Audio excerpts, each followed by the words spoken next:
ให้ไกลบอกอยากเห็นหน้าอีกเลยเมื่อความเป็นจริงเขาเปลี่ยนใจไปหา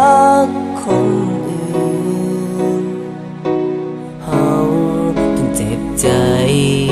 ที่เขานั้นจากไปคนที่นอนห้องให้ต้องเป็นเฮาทั้งที่หูว่าเฮาหากเขาหมดใจแต่แล้วก็จากไปพร้อมกับคนอื่นอยากลืมเรื่องของเฮาต้องลืมมันไปคนหลายใจบอกเคยหากันอยากจะหนีไปให้ไกลเพื่อไปได้พบกับคนที่จริงใจจากไปผู้ต้องเสียใจอยากไปไกลแสนไกล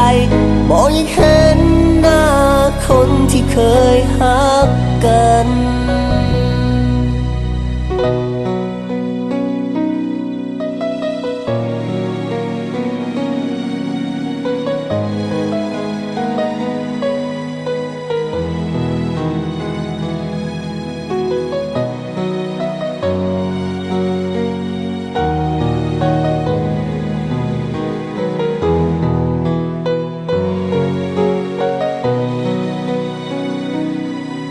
ทั้งที่หูว่าเฮาหากเขาหมดใจแต่แล้วก็จากไปพร้อมกับคนอื่นอยากลืมเรื่องของเฮาต้องลืมมันไปคนหลายใจบอกเคยหากันอยากจะหนีไปให้ไกล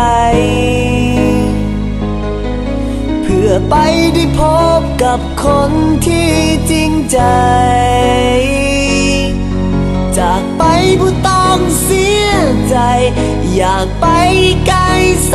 นไกลบอกอยากเห็นหน้าคนที่เคยฮักกันอยากจะหนีไปให้ไกลเท่าใดยิ่งดี